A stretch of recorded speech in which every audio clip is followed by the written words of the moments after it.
Hello everyone, it's blog time, and today I'm playing with guitar pedals. Today we're trying to answer the question whether the Behringer Ultra Metal is really as bad as everyone thinks it is.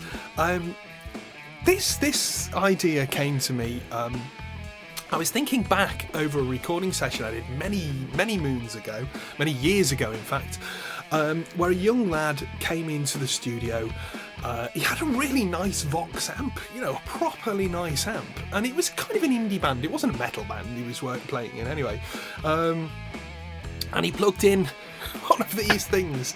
I actually bought this because I wanted a really sort of grindy sound available in the studio, that kind of Metal Zone pedal type thing, but it was so cheap it's absolutely worth buying for a laugh.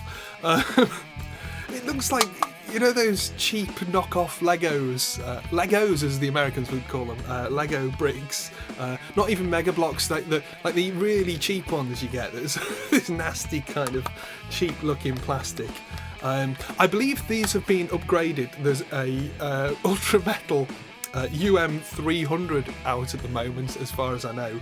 But anyway, it's probably the same circuit inside, I should imagine.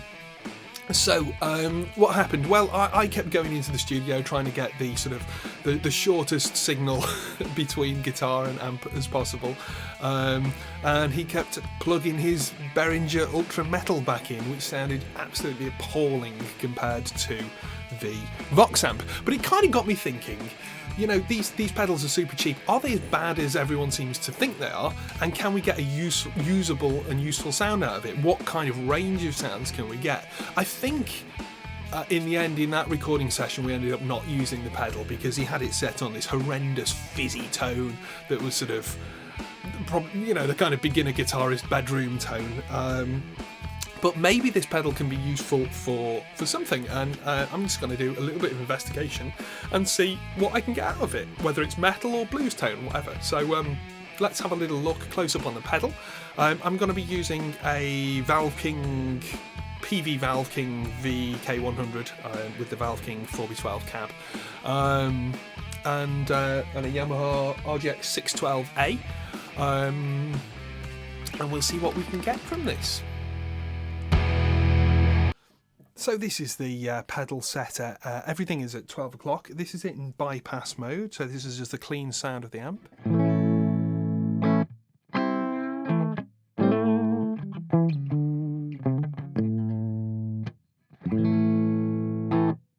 That's the clean sound of the amp. Now everything in 12 o'clock position.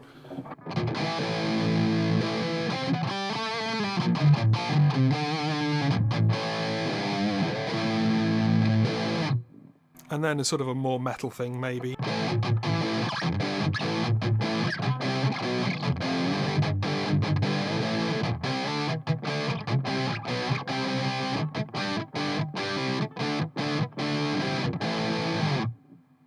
Pretty 80s, that.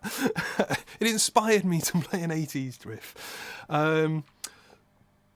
So that's in 12 o'clock position.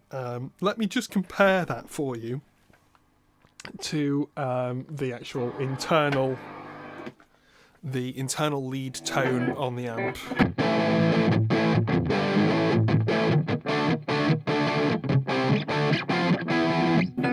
And in boost mode.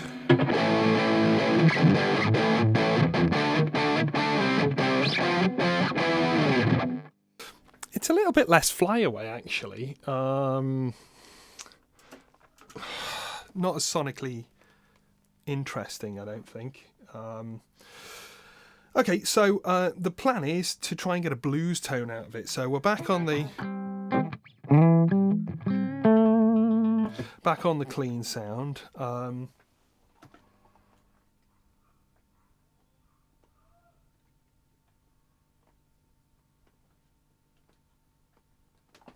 And let's just use it as a bit of a mid boost, as you can see from the positions there.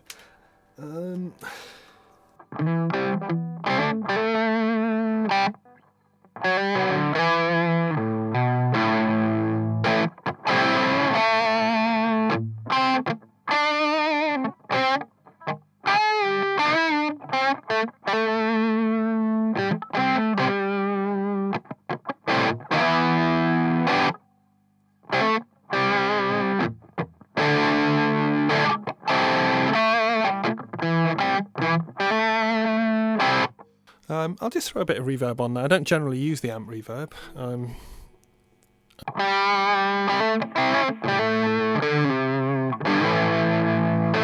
You could probably even boost the mids a bit more than that. You could probably boost those, these mids, and boost them up a little bit.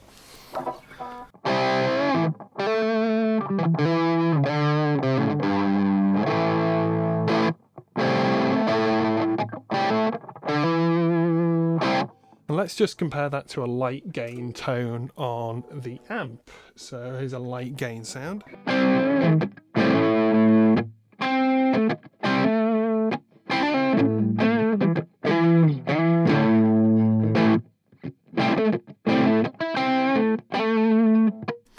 And then compare that to the Behringer.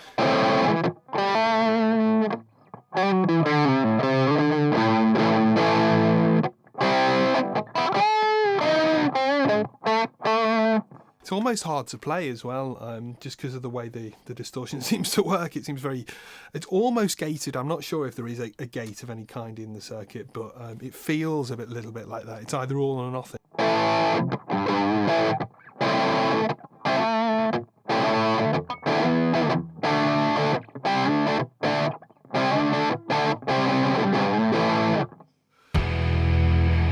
It's time for Russ's Picks. So what have I been listening to and watching and reading this week? Well, I checked out Stranger Things on Netflix. Oh, wow. So good. Not only an amazing TV show, but the music was fantastic. Kyle Dixon and Michael Stein from Survive, I believe is the band. They're like an Austin synth band or something. Fantastic. Absolutely fantastic. Really love the tonality of all that kind of stuff. Yeah, and it got me thinking about how, it's also important to look to other distribution sources rather than just looking at records or, music releases, music that's released through other sources such as soundtrack music and so on. And that can be a really useful influence to us as producers or musicians, in fact. That was Kyle Dixon and Michael Stein from Survive. So I'll be checking out their band next week, most probably, just to see what they're doing, because really cool soundtrack. The other thing that I was reading this week is the new Penguin book of English folk songs, which you can get from the library, I'm sure. And it has all sorts of folk songs and their scores. It always amazes me that something as simple, I don't know whether I'm allowed to show this on YouTube actually, but something as simple as these two lines of dots on a stave can convey a message, convey a song, a tune, and a tune that's been around for hundreds and hundreds of years. Quite an amazing thing. Some of the things in this, some of the songs are really dark, really sinister sort of stuff.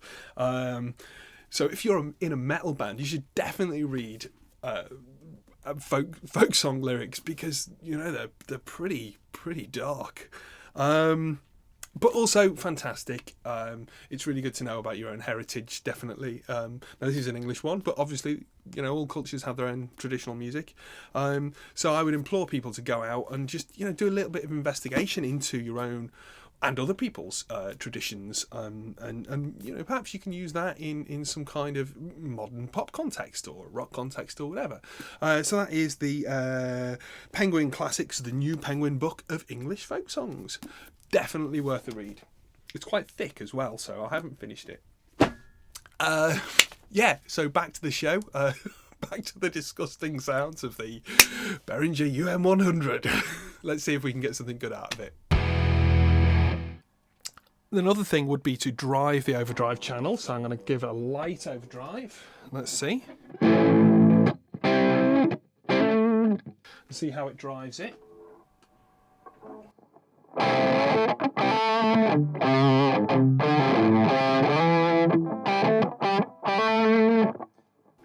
So you can kind of use it a bit like an overdriver tube screamer pedal, just to drive into the lead channel. It's not particularly nice for that though. But if it's all you've got, absolutely doable. You can have a more or less filtered sound. Let's try it with let's try it with everything up to 12 on the EQ section. This is again into the overdrive channel.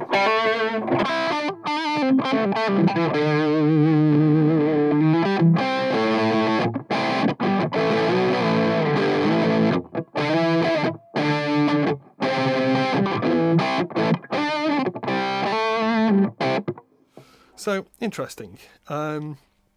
One final thing I want to do with it is make the worst possible sound I can. So this is how not to treat it.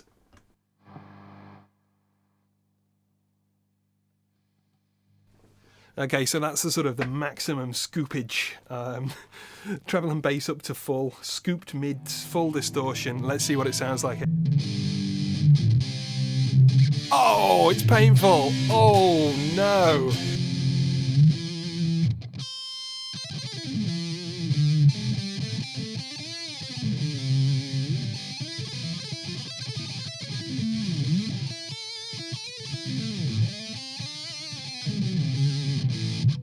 Horrible.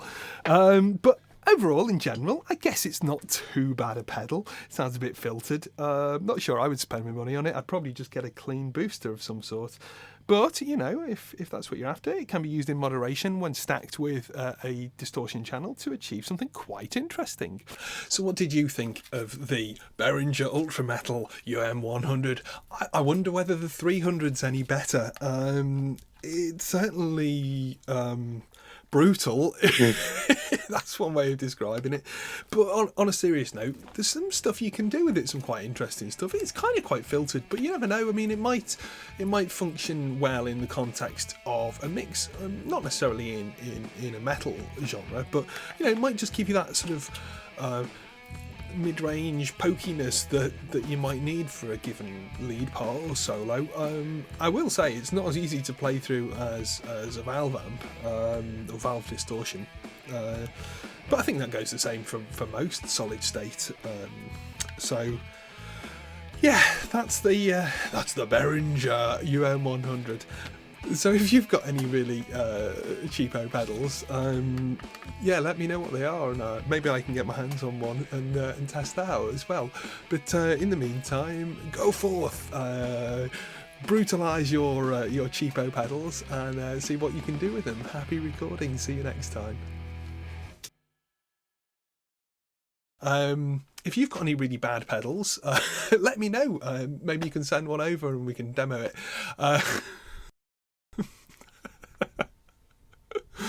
Oh dear. If you've